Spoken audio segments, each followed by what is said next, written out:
नमस्कार dear students, ये है आपकी इंग्लिश की बुक का पहला चैप्टर का नाम है the best Christmas present in the world. मतलब संसार का सबसे अच्छा क्रिसमस का तोहफा। तो बच्चों, ये पाठ हर घर पाठशाला के माध्यम से पढ़ाया जा चुका है। मैं इसकी समरी आपको करवाऊंगा और आप पूरे पाठ को समझ जाएंगे और इसके बाद हम क्वेश्चन आंसर्स करेंगे। तो बच्चों, कहानी आपको समझ में आ गई होगी कि इस कहानी में कौन है। एक पात्र है जो इस कहानी को कहता है। The story begins with the author buying a cheap roll top table from a junk shop. Junk shop होती है कबाड़ की दुकान।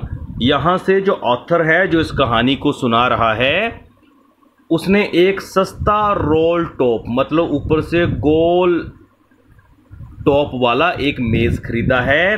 दो it was in a bad condition the author thought that he would restore it. हालांकि यह बुरी स्थिति में था, परंतु ऑथर को लगता था कि वो इसे रिस्टोर कर सकता है, मतलब दोबारा से सही कर सकता है।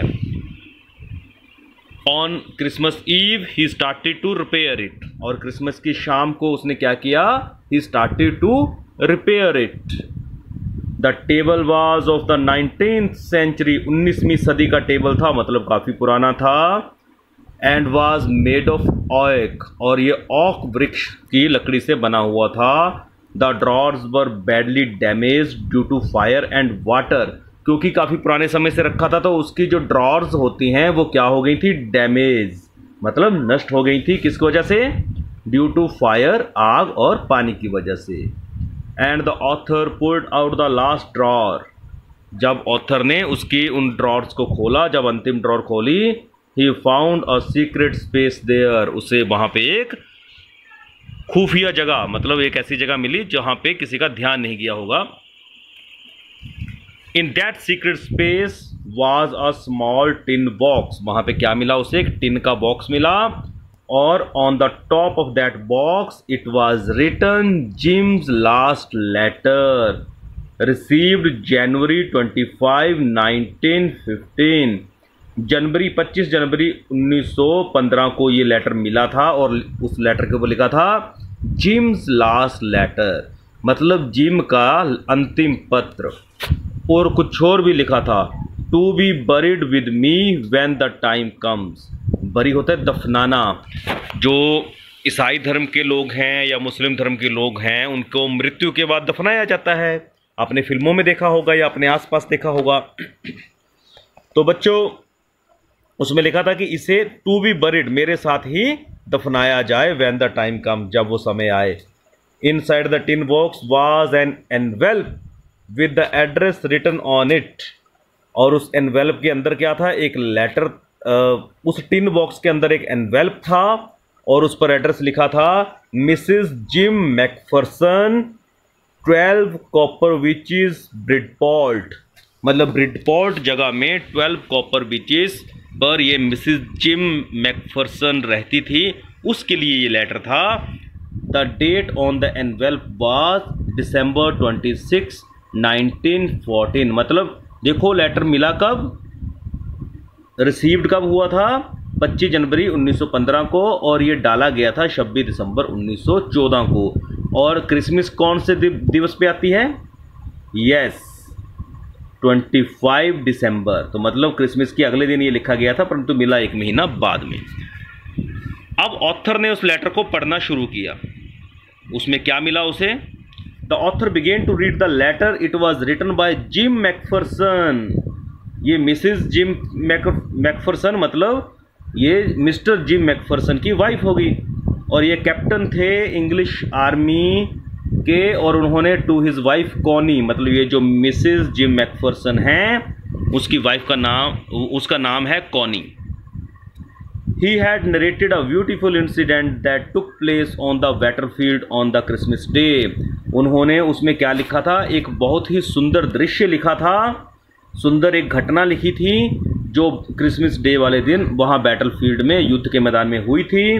इट वॉज क्रिसमस डे, उस दिन क्या था, क्रिसमस डे था, और इंग्लिश और जर्मनों के बीच में युद्ध हो रहा था। Both the armies were in their respective trenches, वो अपने अपने जो वो लगाए होते हैं ना, अपने अपने छावनियाँ लगाई होती हैं, अपने अपने छावनियों में थे। All of sudden he saw someone waving a white flag from the German side.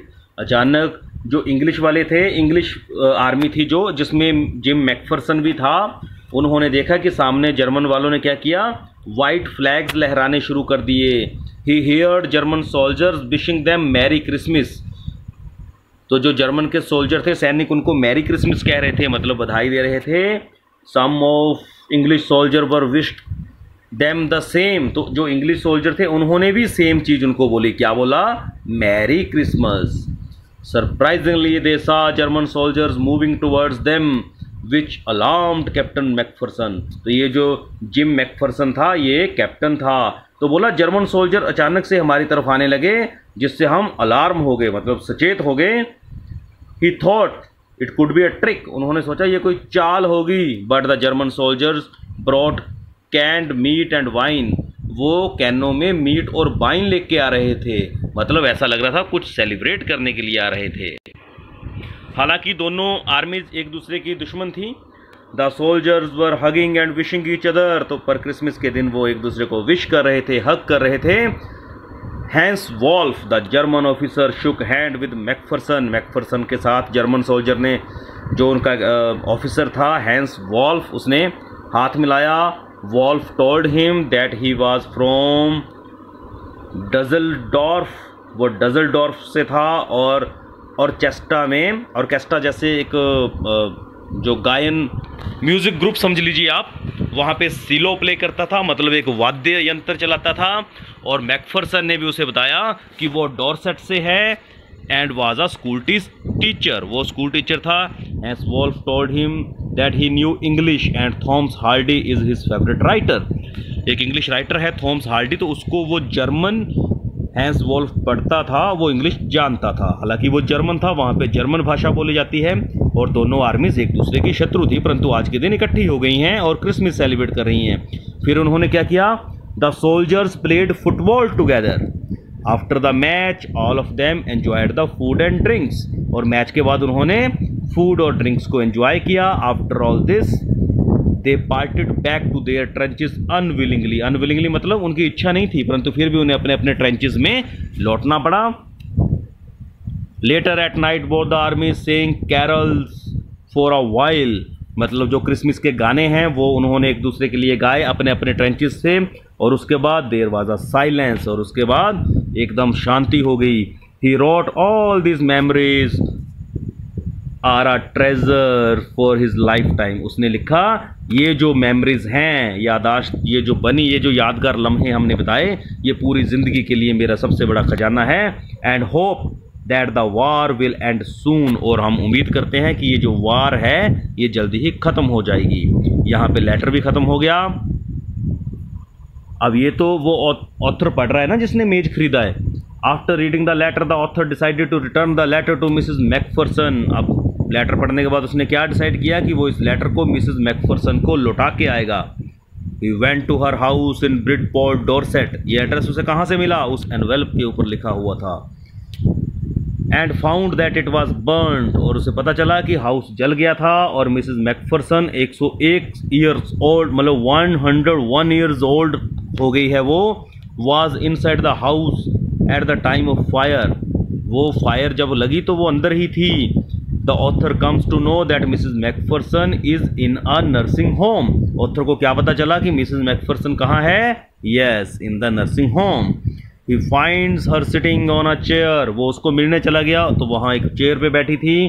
When he called her Connie, अब उसका नाम लिया उसने Connie, and return the letter to her, her eyes lit up. जब उसको लेटर लौटाया तो उसकी आंखों में चमक आ गई। She took his hand with eyes filled with tears, उसने उसका हाथ पकड़ लिया और उसकी आंखें फिल्ड विद टीयर्स, आंसू से भरी हैं। And said that her gym kept the promise, और उसने कहा कि जिम, जो उसका पति था जिम मैकफरसन, ने अपना वायदा निभाया। मतलब उसे ऐसा लग रहा है कि जिम आ गया, जिम मैकफरसन वापस आ गया है लड़ाई से। Also she made the author seat beside her and talk lovingly for long with him. उसने ऑथर को अपने साइड में बैठा लिया और कितने देर तक उससे प्यार से बातें करती रही। She said that it is the best Christmas present in the world, और उसने बोला कि ये वर्ल्ड का सबसे अच्छा क्रिसमस प्रेजेंट है। तो बच्चों यहाँ तक आपको ये समझ में आया कि लड़ाई का माहौल है और दो शत्रु आर्मीज क्रिसमस डे सेलिब्रेट करती हैं। वो सारा इंसिडेंट मिस्टर जिम मैकफरसन ने अपनी वाइफ कॉनी मैकफरसन को लिखकर भेजा। तो इसका मतलब ये था कि वो वापस नहीं आया था। ये कैसे पता चला? क्योंकि जब उसने टिन का बॉक्स खोला था ना, तो वहाँ पे क्या लिखा था? Jim's last letter. ये जिम का लास्ट लेटर था। तो टचिंग सी स्टोरी है, अच्छी स्टोरी है। तो आपको पूरा जो चैप्टर है वो समराइज़ करने का प्रयास किया गया है। इसको ध्यान से देखिएगा और समझने का प्रयास करिएगा। धन्यवाद। जय हिंद।